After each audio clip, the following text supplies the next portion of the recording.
What's going on, everybody? This is PlatsDoneFast, and today we're starting Fire in the Sky in Sly Cooper in the Thievius Racconus. This level's probably my least favorite in the whole game, but there's still some pretty good moments in it, and it's still, still a lot of fun to play. But yeah, that's not what I'm going to talk about today. If you've been on my channel, you should know that by now, that I never talk about the gameplay, but yeah. So today, I don't really have a whole lot to talk about, but I'm just going to wing it and see what happens. But I kind of had a story here that I wanted to talk about for a while, and it was really stupid. Like, my parents just, like, especially my mom, she, like, overreacted big time, and yeah, that happened, so I'm just going to explain that a little bit. So, this is going back to probably my freshman year in high school. A lot happened in my freshman year with, like, friends and stuff, and I don't know, just how it goes down, I guess. You make new friends, you lose friends, but yeah, so I was over at my friend's house, Matt, who's a current friend, obviously, and we were over there with Nick, who you've seen do a few videos with me. I was over there with Nick and Adam, yeah, that was who was there. So yeah, I was over there with them, and Matt has a pretty nice pool, so we decided to go over to his house to go swimming. It was the middle of the summer, we all just, wanted to go swimming because it was really hot and we were all home.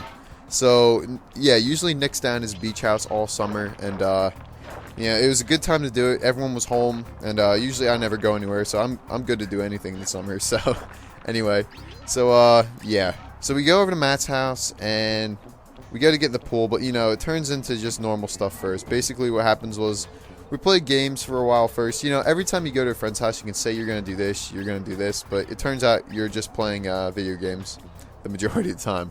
But yeah, so we were playing video games and stuff, just talking, and then we decided eventually to get in the pool. So we got to get in the pool, and I go redneck style. I don't even bring a bathing suit. I just go into my shorts. I wear a t-shirt and shorts every day, so I figured, why not?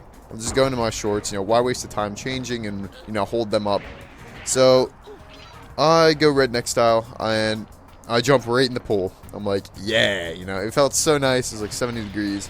So we get in there, we're like, well, what are we gonna do in here? And they're like, oh, let's play some basketball games. So we're like, okay, cool. So, they were jumping in, trying to go for trick shots and stuff, and it was basically just playing horse. So I'm in the pool for a good 5 minutes, and then I feel something vibrating. I'm like, what is in this pool? This is so freaking weird. And, something's like right against my leg vibrating, so I grab it thinking it's like a bug or something, and it was something solid, and I'm like, oh my god. This better not be what I think it is. So it's still vibrating against my leg. I reach into my pocket, and my phone was still in my pocket. And I pull it out. I'm like, oh shit, my phone's in my pocket. So I pull it out and like throw it to the side. Screen is completely white, and it's just like stuck vibrating. I'm like, oh my god, no. So everyone starts laughing at me at this point, which is like completely understandable. I would have laughed if it was someone other than me as well. So they all start laughing at me. And I'm like, crap, this isn't funny, I gotta call my parents, I gotta let them know, and how are we supposed to fix this? So Matt's dad comes out, and he's like, his name is Miroslav, and he's like Polish. Like, if you just think of someone who's Polish, that's his dad. But he comes out, he's like, what's all the commotion? And I was like, I jumped in with my phone in my pocket, you know what to do about it. He's like, yeah. So he walks inside and comes out with a bowl of rice. I'm like, what is he doing with a bowl of rice? How is that supposed to help me right now? He's like, you put your phone in it, and it absorbs all the water, and it should be better. And I was like, alright, I'll take your word for it. So I put my phone in this bowl of rice, and it turned out actually really well. Like an hour from then, I was able to turn it on. It worked fine and everything.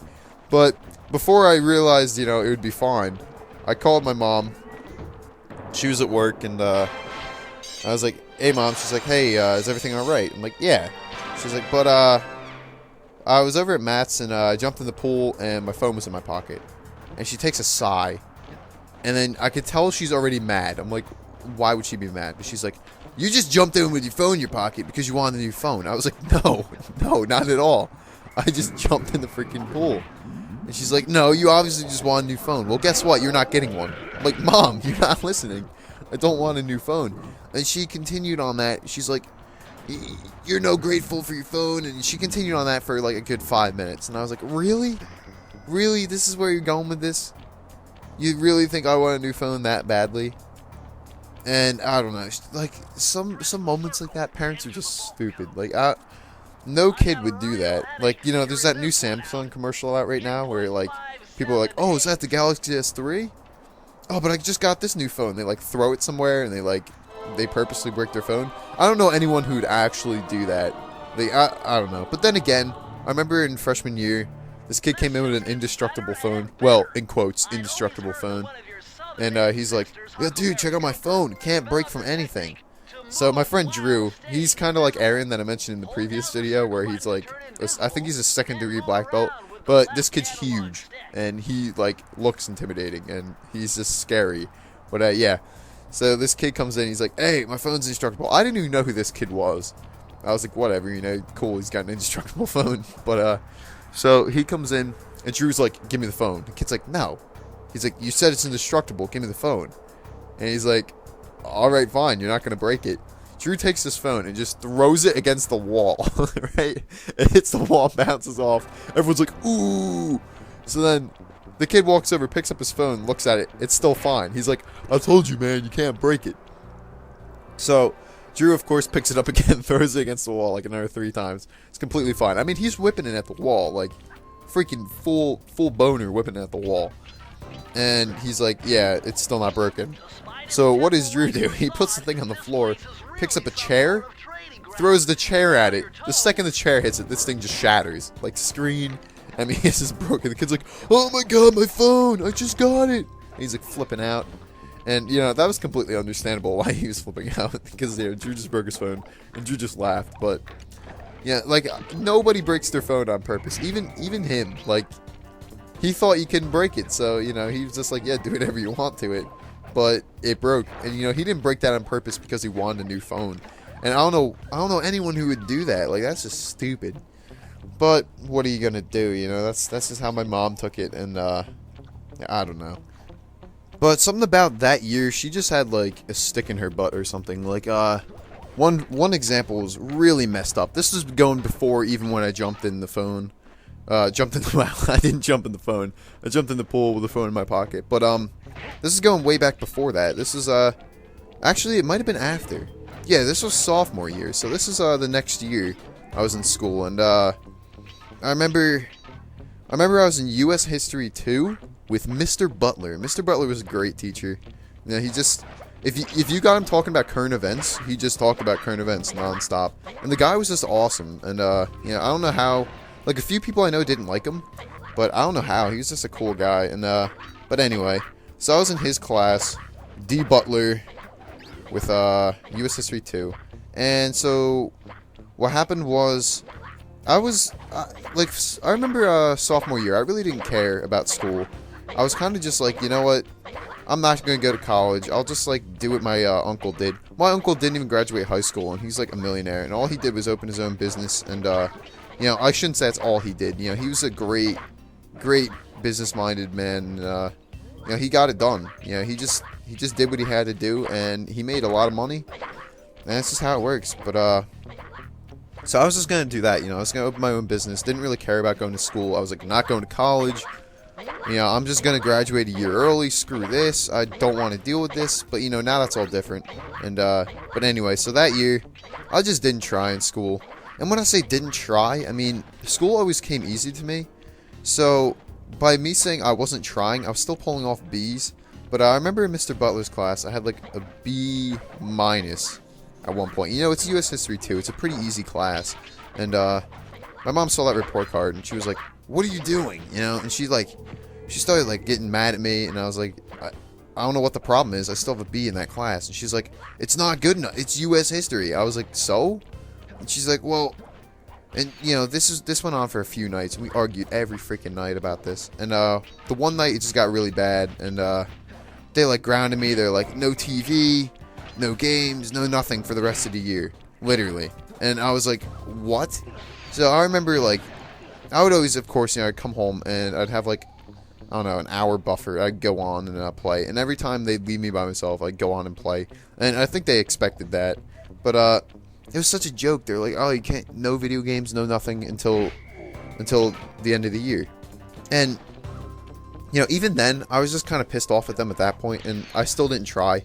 And you know, I still had a B in the class. I don't understand. There's this kid Ken in my class who I was pretty good friends with at the time, and he was like, "Oh, dude, if I brought a B home to my parents, they'd be ecstatic." I was like, "Right? Yeah, I'm not doing anything wrong. I don't understand why they're flipping out about it." But yeah, so I remember one day, Mr. Butler was talking in class, and he's like, "Oh, like, I remember the whole class bombed this one test. Probably because he didn't teach what was on it, but, you know, he's still a cool guy."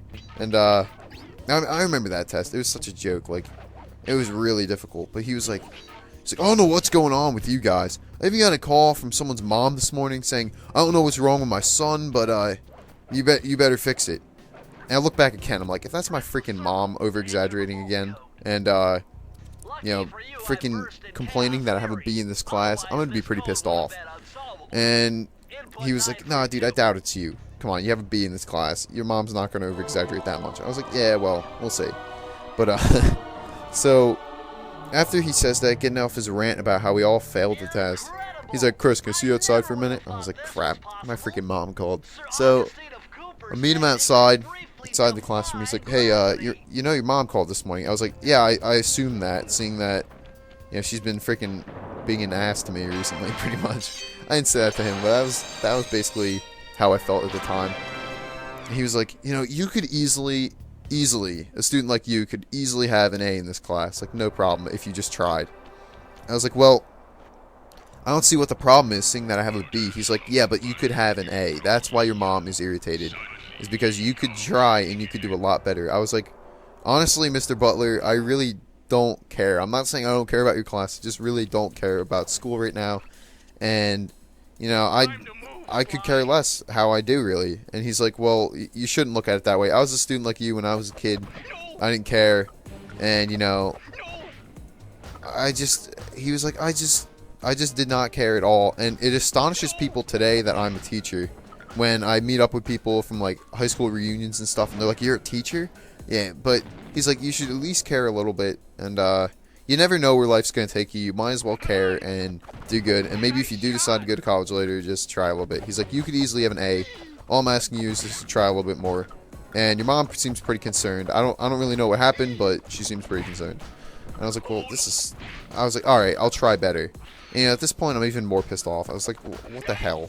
You know, why make a big deal about a B? But, I don't know. And then, but I kind of took Mr. Butler's advice, and I was like, you know what, I'll just try a little bit more. And I remember I finished that class with an A-, and, my mom still didn't give me my stuff back, even though I brought up all my grades. And, I still had to wait to the end of the year for that one. And, that was such bullshit. I hated that. But, yeah, so that pretty much happened. And, that was about the time where I first got the PS3 too. And, I was playing a ton of Modern Warfare 2. Like, way too much. But, yeah, it's just so stupid. So I brought my grades up, and I took Mr. Butler's advice because now I look back on it, and I'm kind of glad I did. I finished high school with a 3.5. Well, a 3.48. I'm calling it a 3.5. I finished with a 3.5. And, you know, and now I'm kind of happy because now I'm going off to college, and, you know, I'm going to community college the first year, but if other colleges look at that, which they probably won't, you know, I'm kind of happy I tried at least. But, yeah, so no matter what, just, you never know what life's going to bring you. I always said I'm not going to become a teacher, but, who knows? You know, who would want to go to school the rest of their life? But who knows? Maybe I'll end up like Mr. Butler, and I'll be a teacher. I really hope not, but who knows? So, yeah, that's pretty much my rant, and that went a really weird direction. I wasn't expecting it to go there, but here, we're just going to finish up here. King of the Hill. This mission is kind of stupid. I don't really like the whole Murray running missions. I guess it gives a different dynamic to the game, but what are you going to do? And these guys are annoying that pop up. I just quick scope them, basically. And, yeah. So, that's that. This is wrapping up. Hopefully you enjoyed. I don't know really even what I talked about. I'm going to have to listen back to it. But, yeah. Till next time, I'm PlatsDoneFast, and I'll see you guys later. Peace.